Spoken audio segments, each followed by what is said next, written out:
use technology. And I've asked him to give us some of the stories from the field so that we can understand better what abnormal looks like. But I'm really curious about what normal is, because I'm old enough that this thing was not something that I grew up with. I grew up in Silicon Valley, but we had fruit trees back when I was a kid. We didn't have computer companies. And so when I say, wag my finger and I say, I can't believe you're doing that, well, maybe it's because I'm outside the norm. So what is normal in technology use? I want to acknowledge some collaborators on some of the studies here. Dr. Reed and his graduate students, so they're part of a neuroeconomics group at KU, and Dr. Leese, who is a clinical psychologist who does research on addictions, has been part of some of the work I'm going to talk about. So what is normal? This is really just a story, and it's not probably my most exciting talk ever, but I'm hoping that it will give us a baseline for understanding what the average driver considers to be normal use behavior as a way to then understand when we're doing education, where we might focus our efforts on that risky kind of group. Because as we all know, working in traffic safety, the average driver is actually pretty safe. A lot of our crashes take place in a fairly small group of drivers that are our worst actors. And I'm worried that it might be those drivers, because of impulse control issues and others, who also might be the worst actors when it comes to using technology. So this is going to be a story of all of us, the folks in this room that interact with our technology just fine, but what that looks like as a way to understanding what abnormal use might look like. So I want to touch on a theme that Matt talked about very briefly, the value of now. When I talk to students at KU and I ask them what it's like when they lose their technology, they lose their phone, I'll get discussions. A young woman said, I feel like I'm missing an arm. I literally feel handicapped. Our journalism department actually asks its intro students to give up media and technology for 24 to 48 hours. The parents typically freak out because they haven't heard from their kids for a while, but when these kids do it, they'll say things like, I went a solid 5 hours without media and I was a wreck. The withdrawals were too much for me to handle. I've come to realize that not texting for 10 minutes is like the end of the world. These are real quotes, and they're not cherry-picked. I mean, these are the kinds of reactions that people that have been using these devices since an average age of 8 experience when they're not allowed to have the devices. I don't know if that's necessarily normal. Maybe it is the new normal, but it's really prompted us to think, what is so interesting about these phones? And it really led us to do some research trying to understand this question of compulsion versus addiction. I don't want to get in the weeds on the methodology there. It's a pretty complex neuroeconomics methodology, but I want to talk about some of our findings that I think are particularly interesting. So we ask people questions about waiting. I would give you something now that would be small, or if you're willing to wait, I'll give you something bigger later. Which one would you pick? So you can have $10 now or $100 in 2 weeks. Which one would you pick? How many of you would wait 2 weeks to get $100 versus having $10 now? Right, rational decision. Well, what if it was $50 now and $100 in 2 weeks, or $75 now? There's a point at which those two things become equal. That waiting actually makes that sooner reward equivalent to that larger later reward. So you can ask this with money. You can do this with rats, as it turns out. They know how to do these decisions too. And and you can actually breed them to be impulsive so that they make bad decisions, which is really interesting. We won't have time to talk about it. But if we give someone a choice between having something now and having something later, and the delay on this is crazy. There we go. All right. So if we say, you'll have $75 now or $100 later, people will wait an average of 2 weeks before they make the sooner or smaller choice. And if we say $50 now or $100 later, they're willing to wait, a matter of months to not have to take a 50% hit in that monetary reward. And I think many of us would agree that's probably a sensible decision. So we in this study, we said, okay, we're going to do that over again, but I want you to imagine that you've been out of town for a week, your cell phone's been out of range, you've been in the mountains. You get back in, and there's a text on your phone, and it says, contact me when you can, and it's from your significant other. I know we all have bad relationships in this room, but just assume that's not true. So he said, I want you to think about getting that monetary reward now or later, but you also have to delay texting now or later. How long are you willing to put off sending that text? to get that text done now versus later and get that reward. And here's what we found. Maybe I broke it. There we go.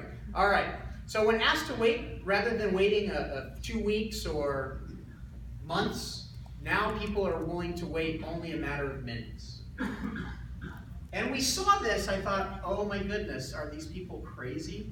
I mean, really? People are only willing to wait. They're going to give me $25 back. I'm willing to give them $100. They're going to give me $25 back for the privilege of being able to send a text within half an hour to their significant other. That's insane. But it turns out it's not. Because as Matt pointed out, information loses value very quickly in a way that a fungible resource like money doesn't. You know, $100 is going to be $100 an hour in 2 months. If you wait to send a text back to your significant other for 2 months, there are probably going to be problems. and you're starting to hear this term, I don't know if anyone else has heard it recently, fear of missing out. Has anyone heard of this term? Right? In the younger generation where they say, yeah, but I'm just afraid if I don't check my social media and I don't respond, I'm going to miss out on something. And so, really, in a sense, it's a rational decision to be compulsive about checking your social media, because if you don't, you might miss that event, that intermittently reinforced event, that occasional thing that has some value, and now suddenly bad things happen in your life. So it makes sense why people would be on this reinforcement schedule where they constantly want to be checking. It's in some ways rational when we're talking about information. So I want to talk about a bigger study to talk about what normal is. I go through some of these slides. They're data heavy-ish, but I want to have some taglines to help us anchor. We did a study with 500 people using Amazon's Enter. The nice thing about this is, rather than asking 18 to 22-year-olds what their attitudes are and what their behavior patterns are, which we've done, we're asking normal Americans who happen to do surveys on Amazon. And it turns out, the research says, yeah, they're pretty normal. You'll see the data. What their behavior patterns are. So this is a pretty good sample. When we look at the presidential election cycle coming up, you're going to see presidential election polls where they're polling people in the 400 to 600 person range. It's a pretty good sample size for this kind of work. And we asked them about their behaviors and attitudes related to texting and some other technological things. So just to get you the demographics, so you can see this looks pretty nice. About half were women. Average age was not your college sample. It's about 35. We had a reasonable range of demographics with respect to race, much better than you get on many college campuses. We had a great range when it came to education level. We had a really nice employment level, and we had a really nice income spread. So this isn't your average college sample. This is what many of us would take as being kind of everyday folks. And so we asked these everyday folks a series of questions, and I'm going to give you a bunch of different methods. And I'm going to preface each one with quotes that we actually got, because at the end of the MTurk studies, there's actually a free-form answer field where people can say things like, this is an interesting study, or here's what I thought of it. And so we just had, these are just responses that people typed in without any prompt that kind of lead into some of the things. I'm thankful for texting, as it allows me to keep in close contact with my family. And when we look at the use patterns, what was interesting right away was that of the 500 people we surveyed, 497 of them owned a phone. Well, not surprising maybe, it might have been surprising 10 years ago, but everyone has a phone. Actually, more people have phones than cars, which is particularly interesting, but people spend an average of 96 minutes per day using the phone. Now, there's some numbers there for those of you that are number wonks to kind of help you understand. The averages sometimes obscure what the data really look like. So I've talked about the 25th percentile and the 75th percentile, so you can kind of see a range of the data. So people at the 25th percentile are using their phone on average 30 minutes per day, and people at the higher end at the 75th percentile are using their phones an average of about 2 hours per day. 2 hours per day. There are some people in there that, from what we can gather in their data, the data look normal, look like what we expect. It looked like whenever they're awake, they're using their phone. They're on the extremes. But there were some folks in there like that, and they're particularly worrisome. Well, and you can see right away, what are they doing? Well, they're texting. And we didn't ask about Snapchat. I know if we were to ask about other kinds of social media uses, we'd see lots of other patterns. That's for down the road. But clearly people aren't talking anymore. That's for emergencies. I don't know if you've dealt with that. If you call someone and if a kid calls a kid in high school, they're like, oh my God, what happened? Who died? Right? It's texting. That's the primary means of communication, and averaging 40 texts per day. And so that's normal. We ask people to evaluate your level of dependence on your cellular phone, keeping in mind the larger the percentage, the higher level of dependence. The average was about 50%. So that's higher than I thought it was going to be, but it's been pretty consistent in some of the other data that you'll see. And we had some folks that were in the 90s in terms of their rating. So they're using it all the time, and they're rating in the 90s, and it looks like, yeah, they're accurate. They're using that phone all the time.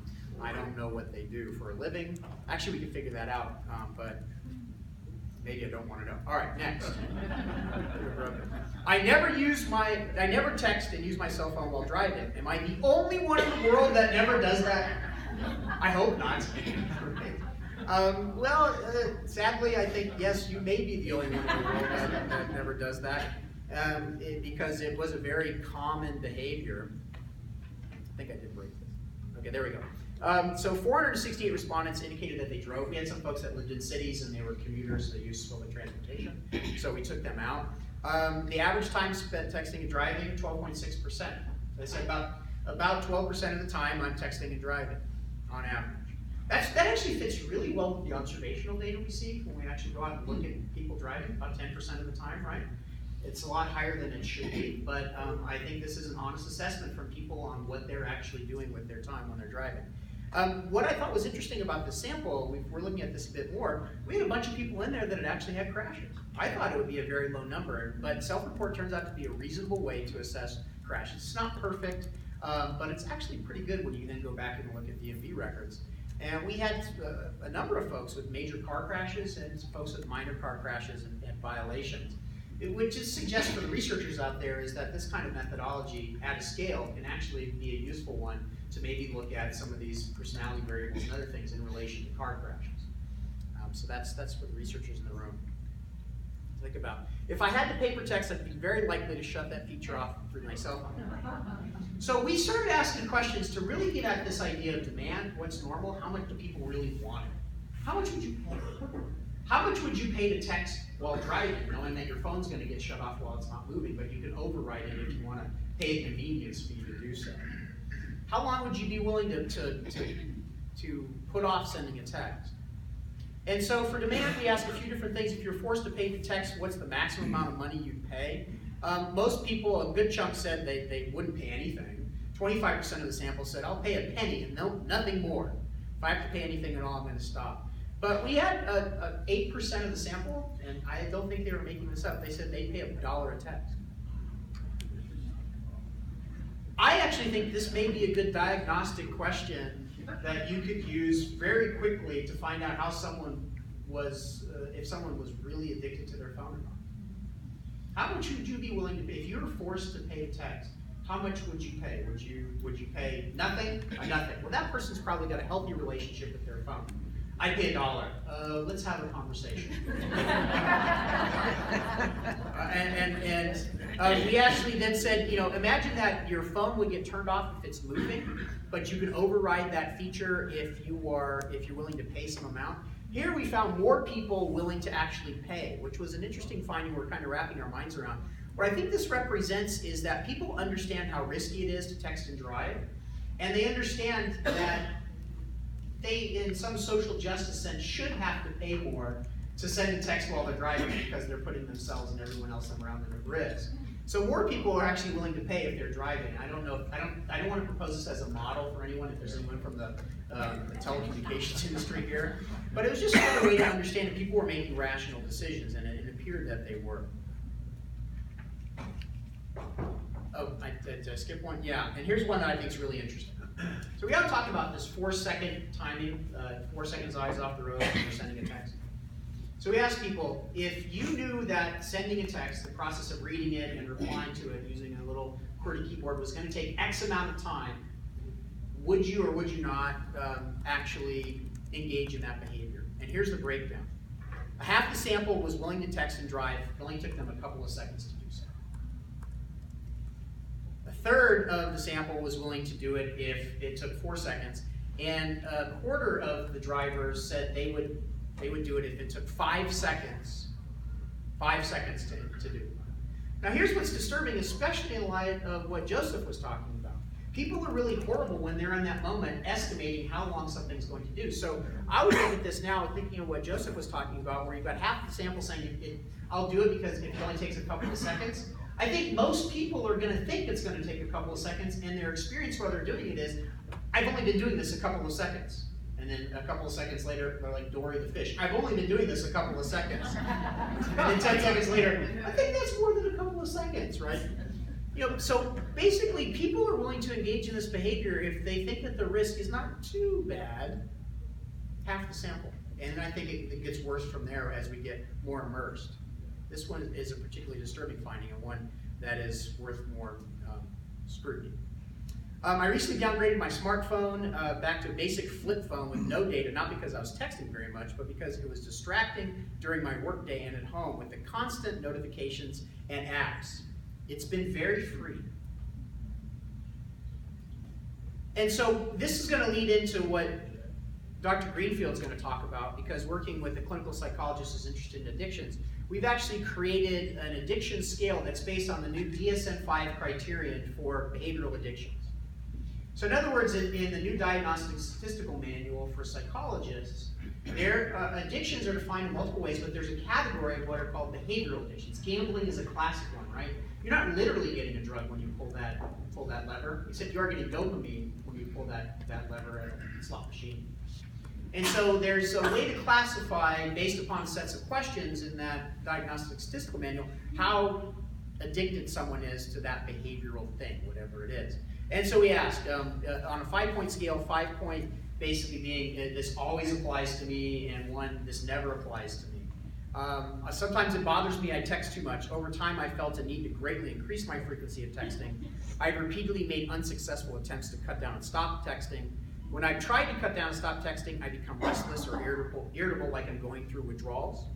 I become preoccupied with texting, often thinking about my next opportunity to text. A few more questions. I often text when I feel distress, and that includes boredom, which is going to ping a lot of folks. If I can't text for some reason, I feel the need to catch up by texting more as soon as I'm able. On occasions, I have lied to conceal the amount of texting I do. I've jeopardized or lost a significant relationship, job, or educational career opportunity because of texting. I'm hoping we're going to hear more about that shortly. I text in dangerous or illegal circumstances, such as driving. I text when it's socially inappropriate to do so. Just to give you a real quick view of the data, these are people, the percentage of people that answer those questions as being completely true for them or somewhat true for them. So if they said sometimes or not really, not much, they're out. 31% said they text when they're bored. 24% when it's socially inappropriate. We see this all the time. It's kind of depressing in a college town. Seeing some young man clearly punching above his weight on a date with a woman that he has no right to be out with, and he's texting the entire time. All I want to do is grab him by the ear and drag him in the restroom, knock the phone out of his hand, and have a conversation. But I don't get to do that because then I get in trouble. A lot of people text in dangerous or illegal circumstances. They feel the need to greatly increase. So we're seeing a range here, but I would say there's some on here, there's a core, and I think these might be the core folks that we really need to reach with regard to technology distraction, especially as related to driving, because I think they also have impulse control problems. They lie about texting. They've attempted to cut down and stop, but they haven't been able to. They've been preoccupied about it. They've jeopardized relationships. So, to conclude, what is normal? Well, I'm going to let a clinical person talk about that. But normal may not be healthy. Even the average in this sample, the half the group that's willing to, I can text if it's going to take me a couple minutes, a couple seconds to do while I'm driving. That's not healthy, even though it might be the average. It's not healthy. People are unwilling to wait, even though there's the usage rates for texting don't seem big. People they're not willing to put it off. Information has immediate value. They're willing to take a small risk to get that immediate value. And even if that small risk is while they're doing something dangerous like driving, they're willing to make that trade-off. And when they get in the moment, that trade-off may be much larger and more imbalanced than they actually realize. And finally, I'd say some people have very concerning signs of dependency. To me, it looks like they're true drug addicts. And driving with that device is really driving with the drug of choice for them. I appreciate your attention in this session and your willingness to be here. We're going to conclude with what I think is going to be a